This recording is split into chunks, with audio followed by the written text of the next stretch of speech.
요한복음 14장 1절로 6절 말씀을 통해서 마음에 근심하지 말라라는 제목으로 함께 은혜를 나누시겠습니다. 오늘 주신 말씀은 요한복음 14장 1절로 6절까지 말씀인데 1절 함께 보시겠습니다. 너희는 마음에 근심하지 말라. 하나님을 믿으니 또 나를 믿어라.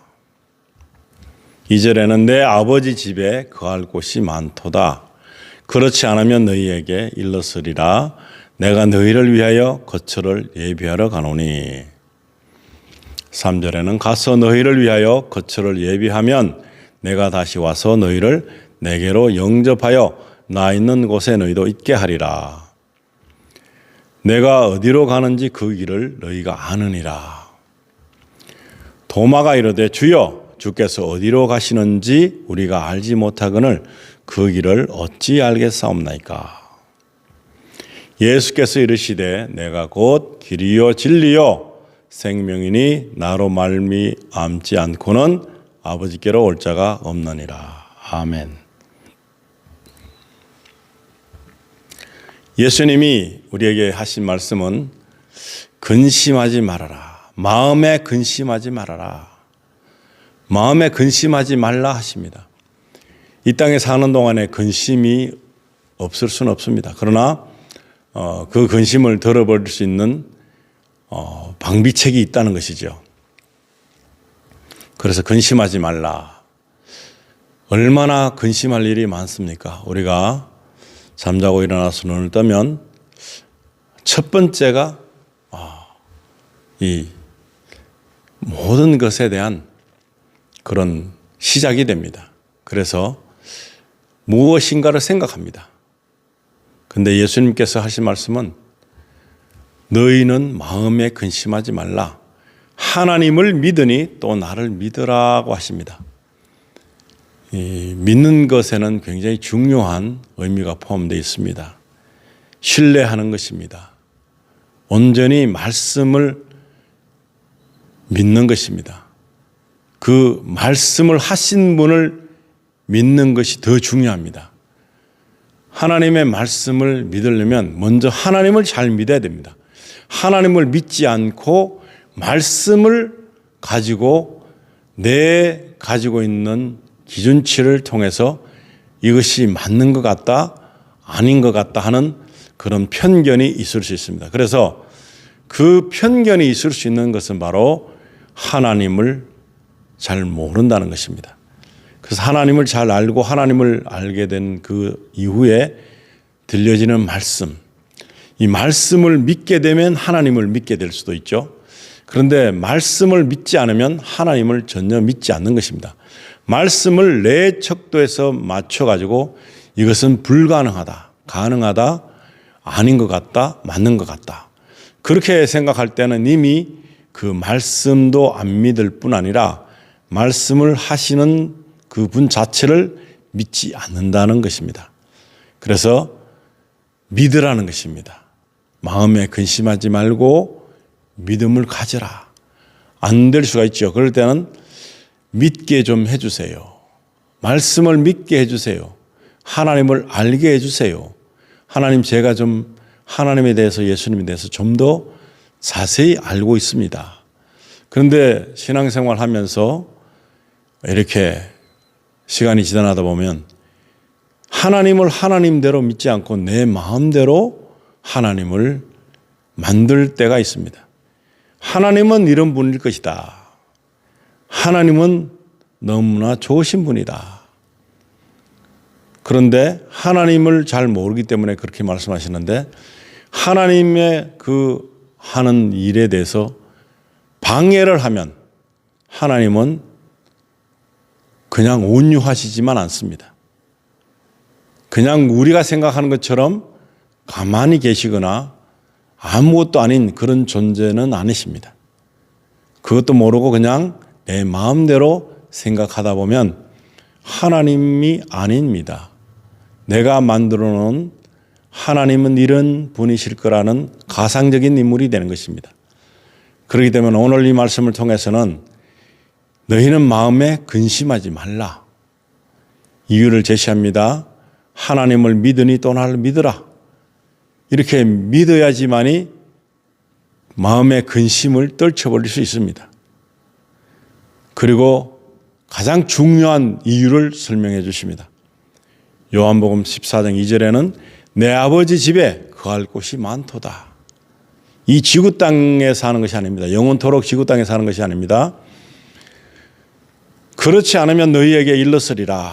내가 너희를 위하여 거처를 예비하러 가노니. 지금 여기서 하신 말씀은 약속을 말씀하신 것입니다. 우리를 위해서 우리가 살아야 될 장소, 거처를 준비하러 가신다고 하십니다. 그곳은 아버지 집입니다. 아버지 집.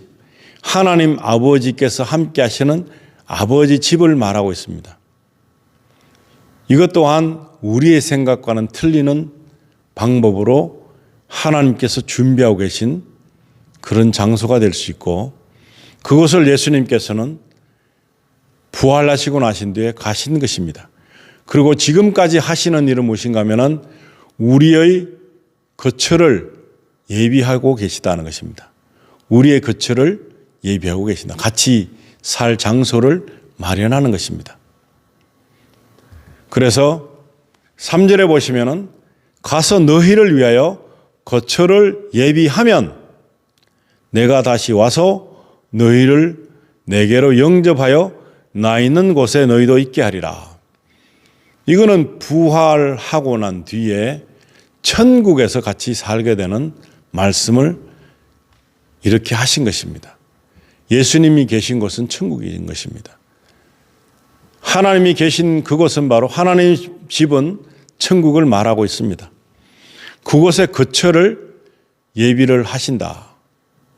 어떤 사람이 올 것인가? 예수님께서도 굉장히 기대가 되시겠죠. 누가 올 것인가? 나를 얼마나 아버지 하나님을 믿듯이 나를 믿는 자가 어떤 사람일까 하면서 기대하고 기다리실 줄 믿습니다. 그래서 너희를 내게로 영접하여 나 있는 곳에 너희도 있게 한다는 약속을 하셨습니다. 이 약속은 사람이 하는 약속 정도가 아닙니다. 전지전능하신 하나님의 그 나라와 의와 또 우리의 구속자 되신 예수 그리스도께서 하신 약속입니다. 섣불리 하신 약속이 아닙니다. 확실한 약속이라는 것입니다. 우리가 약속을 할 때 우리 자녀에게 내가 죽고 난 뒤에 내가 무엇을 해주겠다 하면 말이 안 되죠. 살아있을 때도 다 이룰 수 없는 가상적인 약속을 죽어서는 존재 자체가 없는데 그 약속을 한다는 사실은 말이 되지 않습니다. 그러나 이것은 오늘 주신 이 말씀은 예수님께서 다시 사셔서 아버지 하나님 계신 곳에 우리를 이동시켜 주신다 하는 약속입니다. 거기에 우리도 함께 있게 하는 그런 약속을 하신 것입니다. 이 약속은 섣불리 받아들이는 그런 약속이 아닌 것입니다. 함부로 해서도 되는 약속이 아닙니다. 엄청난 약속인 것입니다. 이 약속을 믿는 사람들은 마음에 근심하지 않습니다. 여기가 내 집이 아니고 내 땅이 아니고 내 거처하는 영원한 장소가 되지 못하기 때문에 우리는 미래적인 거처에 마음을 가져야 됩니다. 하나님이 함께 하시는 그곳을 우리는 가려는 그런 준비를 해야 되는 것입니다. 그래서 예수님께서 하신 말씀을 잘 기억해야 된다는 것입니다. 성경에서 말씀하고 있는 것은 바로 이것이 중점적인 말씀인 것입니다. 이렇게 해야지만이 정말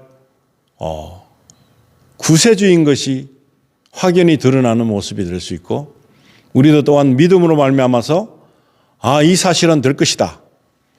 예수님께서 이 하신 말씀은 약속은 분명히 이루실 것이다라는 그런 확신이 있어야 됩니다.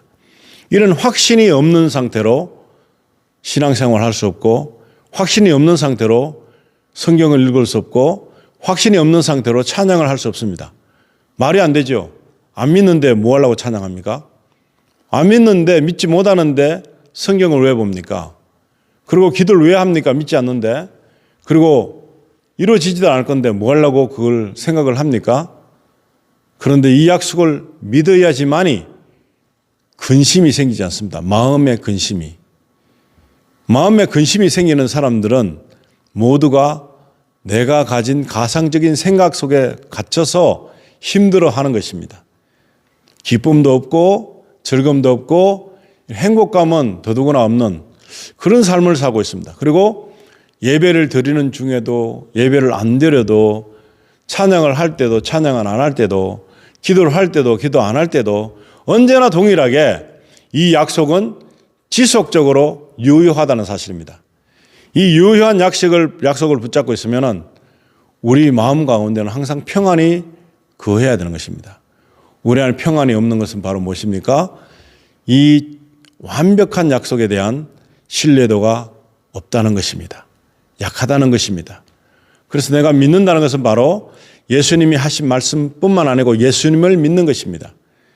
이 사실이 실제적으로 일어난다는 사실에 대해서 조금 더 추워도 의심이 없다는 사실을 말하는 것입니다. 누가 이것을 자주 말하면 너무나 싫겠죠. 그런데 우리가 한국에서 이민을 와서 미국 올 때도 너무 살기 좋은 곳이라고, 한국보다 나은 곳이라고, 내가 있는 처해 있는 입장보다 더 나은 것이라고 생각하기 때문에 설렘이 있고 기대가 있고 그래서 오는 것이잖아요. 그런데 하물며 땅 위에서 땅 위에 옮기는 이 모든 것들도 이 설렘이 오는데 내가 사후 세계에 정말 나는 다시 태어나서 예수님처럼 부활해서 내가 하나님과 같이 살 수 있다 하는 그 조건이 바로 예수님을 믿는다는 것입니다. 이 큰 어려운 조건이 안 됩니다. 그런데 이 예수님을 믿어야 이 말씀이 믿어지는 것입니다. 말씀을 믿어야 예수님 자체가 믿어지는 것입니다. 이런 것을 통해서 세상에서 일어나지 않을 것 같은 느낌이 들기 때문에 믿을 수 없다. 그것은 참으로 어리석은 일인 것입니다. 4절에 보시면 내가 어디로 가는지 그 길을 너희가 아느니라. 누누이 말씀했습니다. 말씀하셨는 것을 바로 예수님께서는 이루셨습니다. 많은 사람들이 보는 가운데 하늘로 승천하신 것입니다. 그것도 죽은 몸에서 부활하셔서 완전히 죽었다가 피방울 물방울 한 방울도 남기지 않는 상태로 죽으셨다가 다시 사셨다. 이것은 하나님의 능력인 것입니다. 사람이 상상할 수 없는, 사람으로서는 가능하지 않는 그런 모든 것들을 가능하게 하신 분이 바로 우리 주 예수 그리스도, 우리 아버지 하나님이 되시는 것입니다. 원초적인 목적이 바로 우리랑 영원히 같이 사시겠다는 그 목적을 가지고 계십니다. 그래서 이제 5절에 도마가 묻습니다. 도마가 이르되 주여 주께서 어디로 가시는지 우리가 알지 못하거늘 그 길을 어찌 알겠사옵나이까. 눈으로 보여지고 내가 지금 상상으로 느껴지는 한계 안에서 말하는 것입니다.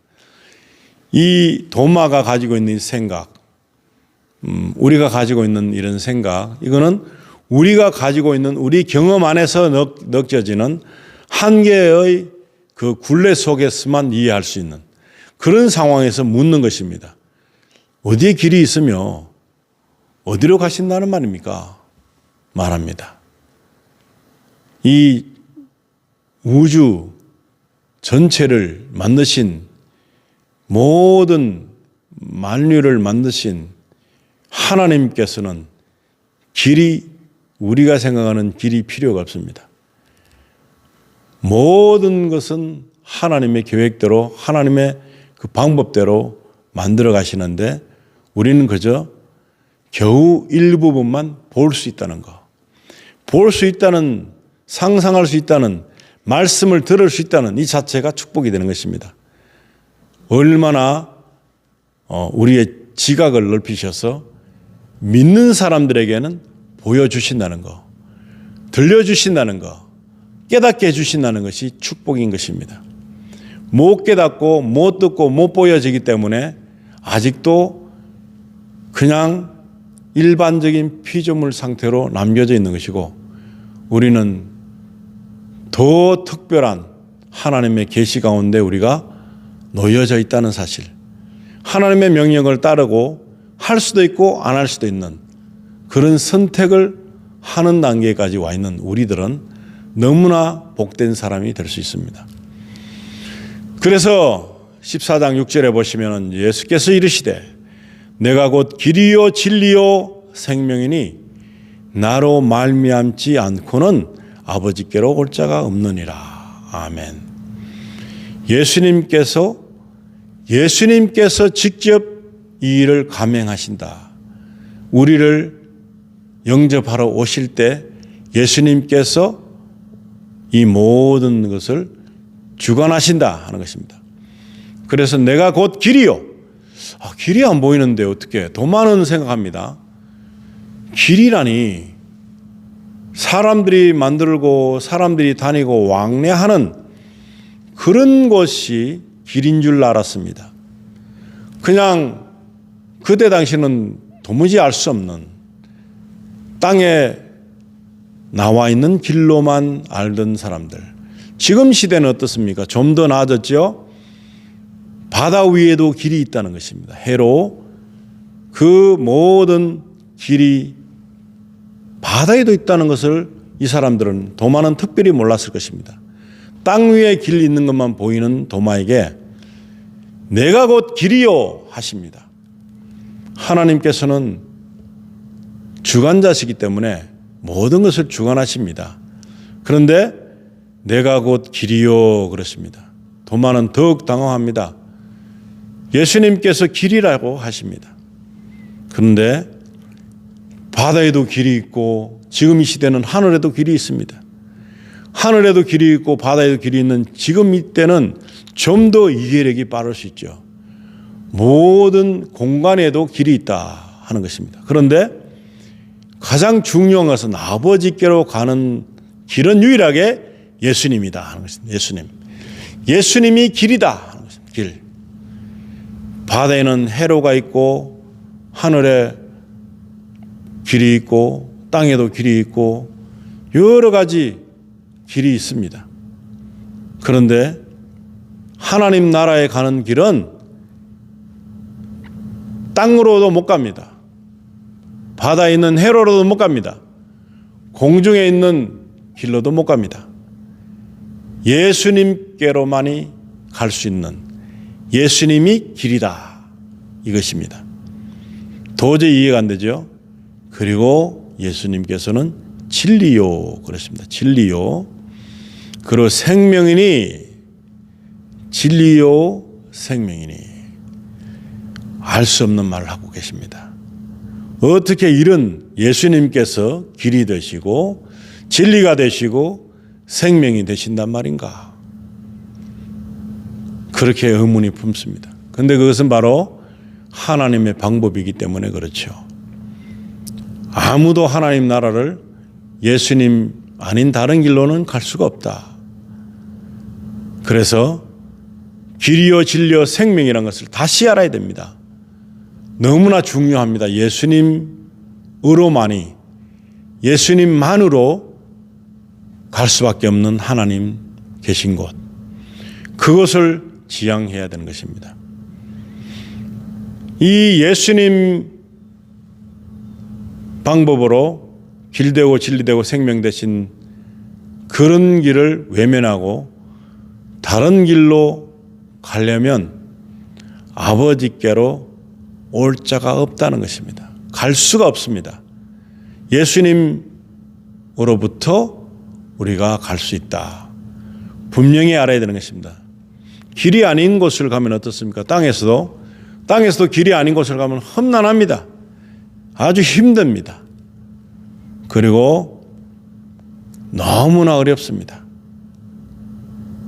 그렇기 때문에 너무나 쉽게, 너무나 유일하게 예수님께서는 길이 되시고 진리가 되시고 생명이 되신다. 이것은 바로 진리는 바뀌지 않는 것을 진리라 합니다.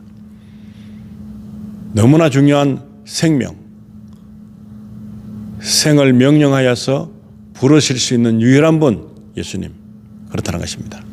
그래서 이렇게 오늘 주신 말씀만 알아도 우리는 마음에 근심이 올 때마다 근심할 필요가 없다. 우리는 예수님께 속해 있다. 예수님을 길로 진료로 생명으로 여기는 그런 사람이 됐다라고 믿는 것입니다. 그럴 때 바로 우리는 구원을 받은 자가 될 수 있습니다. 그리고 이 땅에는 많은 사람들이 삽니다. 하나님과 관계없이 사는 사람들은 무지하게 많습니다. 예수님하고 관계없이 살려고 몸부림치는 사람이 있습니다. 예수님 말고 다른 길을 찾기 위해서 얼마나 많은 시간과 많은 재력과 에너지를 소비하는지 모릅니다. 예수님 아닌 길을 찾아보려고. 예수님이 신이라고 하니까 부당한 생각이 들어서 다른 신을 막 만들어내는 그런 작업을 많은 사람들이 해왔습니다. 예수님을 믿고 싶지가 않은 것입니다. 많은 사람들이. 그래서 우리는 예수를 믿으면 온 인류에 있는 사람들을 하나님처럼 품어야 되는 줄 알고 있습니다. 하나님께서는 품으시죠. 언젠가 예수 이름으로 돌아오면 예수 그리스도를 길로 삼고 진리로 삼고 생명으로 삼는 사람들에게 기회를 허락하십니다. 그런데 그것을 거부하고 있는 사람들, 그 길을 가기를 원치 않는 사람들, 그리고 내 마음대로 이 말씀이 나는 믿어지지 않기 때문에 나는 내 식으로 내 방식대로 할 것이라 하는 그런 마음을 가지고 많은 사람들이 삽니다. 그러면 어떻게 될까요? 굉장히 어려움입니다. 그런데 우리가 할 일은 무엇입니까? 정말로 예수님의 뜻을 알아야 됩니다. 얼마나 어깨에 무게가 가중됩니까? 우리가 예수님을 믿게 하기 위해서 전도를 합니다. 받을 수도 있고 받지 않을 수도 있고 우리를 내칠 수도 있고 우리를 핍박할 수도 있고 여러 가지 있습니다. 그런데 우리는 예수님이 하신 말씀을 잘 이해하면은 너무나 쉬워진다는 것입니다. 내 방식대로 안 하는 것입니다. 어떤 사람을 위해서 내가 우리 부모를, 우리 친구를, 우리 형제를 막 기도합니다. 몇 년이 지나도 안 믿습니다. 내 뜻대로 안 된다고 내가 화를 낼 수도 있고 내 뜻대로 안 된다고 나는 불쾌해질 수도 있고 내 뜻대로 안 되기 때문에 너무나 그들이 불쌍해 보일 수도 있습니다. 그것은 내 방법. 그런데 하나님의 방법에 맡기시면 쉬워집니다. 우리는 있는 대로 예수 그리스도를 믿으면 구원을 받으실 것이고 예수 그리스도가 길이고 진리고 생명입니다 라고까지 말하는 것입니다. 이 예수 그리스도의 말씀을 전하는 것입니다. 내 말을 전하는 것이 아닙니다. 내가 그들에게 다스리고자 하는 마음으로 그들에게 전하는 것이 아닙니다. 그런 것도 모르고 나의 형태로만 보고 저 사람이 아이고 저런 몰골을 하고 뭐 나한테 예수를 믿으라 그러네. 저 사람이 믿는 믿음 보니까 별론데 하면서 안 믿는다면 더욱 손해가 납니다. 아주 엄청난 복을 차버리게 되는 것입니다. 우리의 몰골이 어떠하든지 예수님의 형태적인 인간적인 모습이 어떠하든지 상관없이 예수님께서는 하나님 말씀을 전했습니다. 그런데 그 말씀을 그대로 믿고 그대로 하면은 되는데 우리가 전하는 말씀은 예수님의 말씀이지 내 말이 아닌데 그 말씀 주신 분을 믿고 따라가기만 하면 되는데 우리를 빌미로 나보다 못한 모습을 가진 자가 형편없는 자가 무슨 소리 하는 거야 하고 생각할 수도 있습니다. 그래서 우리가 오히려 시험이 들 수도 있는 그런 상황이 올 수도 있습니다. 그런데 그러할 필요가 없다는 말씀을 전해드리고 싶습니다. 마태복음 12장 47절 이후에 보시면은 예수님께서 많은 사람들 가운데 말씀을 전하시고 병자를 고치시고 여러 가지 사역을 하십니다. 그런데 이제 그 군중들 속에서 예수님에게 전하러 온 한 사람이 말합니다. 한 사람이 예수께 여짜오되 보소서 당신의 어머니와 동생들이 당신께 말하려고 밖에 서 있나이다 하니 예수님에게 전해주러 왔습니다. 예수님의 육신적인 어머니와 동생들이 이제 예수님하고 할 말이 있어서 온 것이겠죠. 그것을 전해줍니다. 그랬을 때에 48절에 말하던 사람에게 대답하여 이르시되, 예수님께서 말하십니다. 누가 내 어머니며 내 동생들이냐 하시고, 의문이 생깁니다.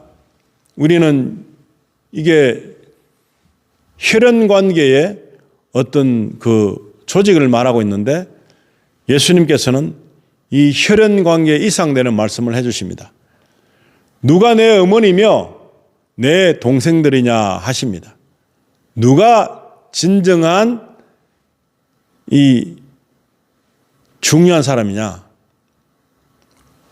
어머니냐, 동생들이냐 하는 것입니다. 49절에 보시면은 손을 내밀어 제자들을 가리켜 이르시되 나의 어머니와 나의 동생들을 보라 그러십니다. 참 의문이 가는 말씀입니다. 그런데 예수님께서 이 많은 사람들 가르치면서 나의 어머니와 나의 동생들을 보라 그러십니다. 참으로 외면된 모습이 보이죠. 정말 그 어머니로서 볼 때는, 친형제로 볼 때는 당황스럽습니다. 그래서 50절에는 누구든지 하늘에 계신 내 아버지의 뜻대로 하는 자가 내 형제요 자매요 어머니이니라 하시더라. 이해가십니까? 누구든지 하늘에 계신 내 아버지의 뜻대로 하는 자가 내 형제가 되고 자매가 되고 어머니가 된다는 것입니다. 이 모든 결속력이 어디에 있습니까? 하나님 아버지에게. 하나님 아버지에게. 이스라엘 백성 많이들 아브라함의 하나님, 이삭의 하나님, 야곱의 하나님 이렇게 막 불렀습니다. 대표격이죠. 그것은 믿음적인 어떤 형태로 내려오는 이 간증이라고 볼 수 있습니다. 그런데 여기서 말씀하신 예수님께서도 이 육체적인 혈연적인 관계보다도 중요한 것을 말씀하시는데, 이스라엘 백성들이 가지고 있던 것은 혈족 관계로 믿음이 있는 것, 그리고 나는 아브라함의 자손이다. 아브라함의 자손이 다 아브라함의 자손이겠느냐? 아니다는 것입니다. 믿음 안에 들어온 자만이 그러한 믿음을 받고 이 자손이 된다 하는 것을 다시금 예수님께서 말씀하셨는데도 이들은 깨닫지 못했습니다. 그래서 누구든지 하늘에 계신 내 아버지의 뜻대로 하는 자가 내 형제요 자매요 어머니니라. 우리가 전도해보고 안 되면 우리 뜻을 고찰하기 위해서 몇 년 동안 강하게 우리 방식대로 막 끌고 갈 것이 아니라 하나님에게 맡기고 그의 심령을 하나님께서 변화시켜 줘야지, 자기 자신이 하나님께 나오겠다는 그런 전환점이 나올 때 가능한 것입니다. 나는 내 마음대로 살겠다 하는 사람들에게는 이런 일이 생기지 않습니다. 혈육적인 가족을 예수께서는 혼자 예수 믿게 되면 원수가 가정에 있다 그럽니다. 안 믿는 사람이 다 원수가 되는 거죠. 안 믿는 사람이 핍박하게 되죠. 안 믿는 사람들이 믿는 사람을 괴롭게 하는 거죠. 그래서 거기서 버텨내기가 보통 힘든 것이 아닙니다. 그런데 우리가 예수님께서 주신 이 말씀을 이해를 하려면 이제는 어떻습니까? 내 혈육적인 형제가 아니라 하나님 아버지의 뜻대로 하는 자를 내 형제로 삼아야 된다. 그런 형제가 굶주리거든 먹여야 되는 것입니다. 아무나 먹여봐야, 아무나 해줘봐야 그것은 내 뜻에 내 마음의 기쁨을 채우기 위해서 한 목적이지 하나님 아버지를 기쁘게 드리고자 하는 목적이 아닐 수도 있는 것입니다. 잘못하는 거죠. 선행을 베풀어도 내 뜻에 내가 하는 내 방식은 어쩌면은 하나님 뜻과는 무관한 반대적인 일이 될 수도 있다는 것입니다. 주의해야 되는 것입니다. 어쩌면 우리가 마귀를 도와줄 수가 있습니다. 내 형제 아닌 사람들에게 시간을 허비하고 에너지를 허비하고 내 뜻을 고찰시키려고 내 기분 좋아지려고 막 하는 것이라면 이건 너무나 잘못된 방법이라는 것입니다. 하나님의 뜻을 따르겠다고 하는 사람들일 때, 형제와 자매가 될 때, 이것은 우리에게 믿음 생활도 구분해서 해야 된다는 것입니다. 아무거나 막 그냥 할 일이 아니다는 것입니다. 영분별력이 있어야 되겠죠. 우린 자선사업가가 아닙니다. 우리는 자선사업가적인 나를 지탱하게 하기 위한 나의 뜻을 고찰시키고자 하는 그런 논리가 아닌 것입니다. 하나님의 나라를 말하는 것입니다. 하나님의 의를 말하는 것입니다. 나의 의를 나타내는 것이 아니라 하나님의 의를 나타내는 것입니다. 이제 내 형제가 누구인지 아시죠? 내 자매가 누군지 아시죠? 내 어머니가 누구신지 아시죠?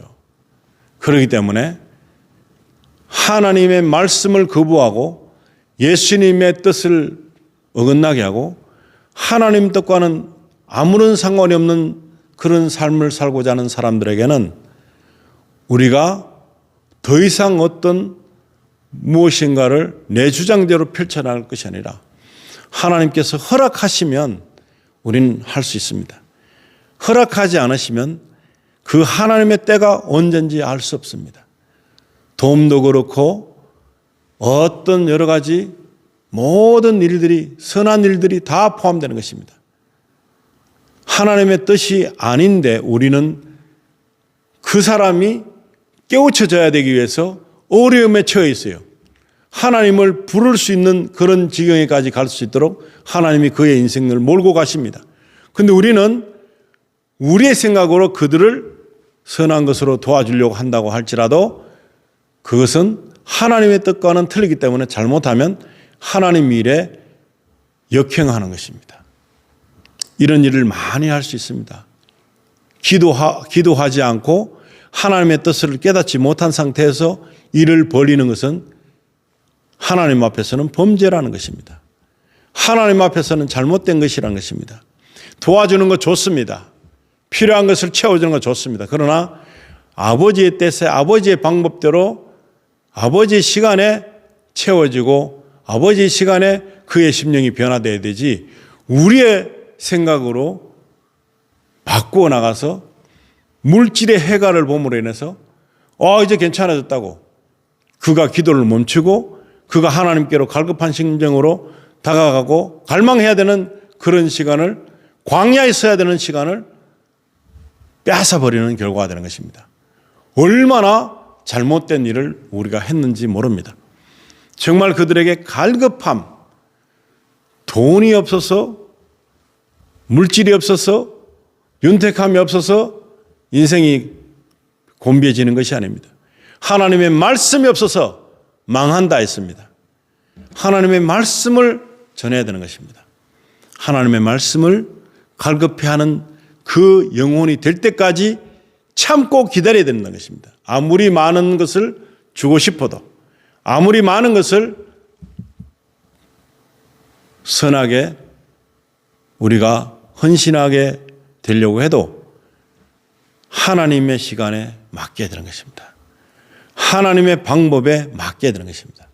내 방법에 치중돼서 내가 흡족하면 다 된 것으로 생각한다면 잘못된 방법입니다. 이제 하나님 주신 말씀대로 우리가 마음에 근심하지 말라.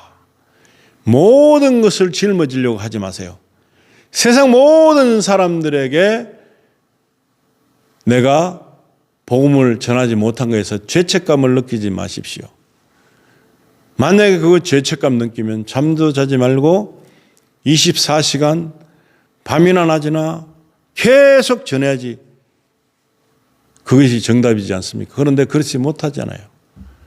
우리가 할 수 있는 영역이 있습니다. 우리가 할 수 있는 영역이 있고 하나님께서 하실 수 있는 영역이 있습니다. 그 영역 안에서 우리가 깨어서 기도하고 하나님의 뜻을 구할 때 하나님께서는 많은 사람들에게 많은 심령들에게 온전한 평안, 사람이 주는 그런 평안이 아니라 하나님께서 주시는 온전한 평안을 그들이 맛보게 되어야 배신하지 않고 변절자가 되지 않습니다. 너무 쉽게 얻게 되면 너무 쉽게 모든 것을 가지게 되면 너무 쉽게 버릴 수도 있습니다. 어렵게 가진 은혜를 잘 보존할 줄 아는 것이 믿음인 것입니다. 너무나 아무렇지 않게 받아들이는 하나님의 은혜는 돼지 목에 진주밖에 되지 않는 것입니다. 돼지 목에 진주밖에 되지 않는 것에도 불구하고 너무너무 아무것도 아닌 은혜로 치부하는 그런 모습은 또 하나님 앞에 범죄하는 것입니다. 너무나 잘못된 모습의 믿음이 아닐 수 없습니다. 지금 이 시간에 생각하고 또 돌이켜보고 하나님, 내가 부지 중에 범죄했던 것을 용서해 주시옵소서. 내 딴에는 도와주고 내 딴에는 전도하고 내 딴에는 열심히 섬겼는데 과연 하나님을 위해서 하신 일인가? 한 일인가? 아니면 나를 위한 나의 만족을 위해서 내가 자랑하기 위해서 나는 수많은 교회를 세웠다. 내가 세웠습니까? 나는 수많은 영혼을 전도했다. 내가 했습니까? 돌아봐야 되는 것입니다. 그리고 내 안에 정말 하나님의 온유하신 마음을 내가 누리고 있다면 하나님의 때에 언제든지 하나님의 시간대에 만나게 해주시는 사람들에게 복음을 전할 수 있습니다. 그 심령이 갈급할 때에 진정으로 물이 필요한 사람에게 물을 주는 것처럼 그렇게 귀한 은혜가 될 것입니다. 이 모든 것이 예수가 길이시고 진리시고 생명인 것을 항상 마음에 품고 사는 자가 복된 사람이 되는 것입니다. 사건에 연연하지 말고 환경에 연연하지 말고 내가 모든 것에 예수 그리스도의 은혜로 말미암아 이 귀한 은혜가 나와 함께 같이 흘러가고 있다. 예수 그리스도의 흔적이 나에게 있다고 고백했던 바울 사도처럼 우리들에게 예수 그리스도의 흔적을 우리는 간직하고 사람들에게 전하는 것입니다. 바르게 바른 복음을 전할 때에 모든 것이 하나님의 은혜가 되는 것이고 정말 모든 사람들이 일부는 아니지만 모든 사람들이 형제가 되고 자매가 되고 어머니가 되는 그런 순간이 올 것입니다. 기도하시고 하나님의 뜻을 구하는 그런 순간순간이 되시기를 우리 주 예수님 이름으로 축원드립니다. 하나님 아버지, 저희는 성경에 나오는 진정한 하나님 아버지의 의를 세상적인 방법으로 해석할 때가 많았습니다. 예수 그리스도의 그 사랑과 헌신을 그저 사람적인 방법으로 해석할 때가 많았습니다. 성경을 자세히 모르고 수많은 사람들을 무조건 사랑해야 된다고만 생각했습니다. 모든 사람들을 형제로 봤습니다. 모든 돕는 것을 모든 선한 것으로 봤습니다. 그러나 깨어있는 사람들은 구별하는 믿음을 가지고 갈급한 심령들에게 복음을 전할 수 있도록 돼지에 걸린 진주 목걸이가 되지 않도록 이 은혜가 온전한 은혜가 되고 감사가 되고 기쁨이 되는 그런 복음의 사역자들이 다 될 수 있도록 축복해 주시고 마음에 언제나 기쁨이 있고 환희가 넘치는 그 이유는 바로 근심이 들지 않기 때문에 하나님이 하신 말씀, 예수께서 하신 말씀, 그 말씀뿐만 아니고 예수님과 하나님 아버지를 온전히 믿는 그런 믿음이 될 수 있도록 저희들을 인도해 주시기를 간절히 바라며 우리 주 예수 그리스도의 이름으로 기도드리옵나이다. 아멘.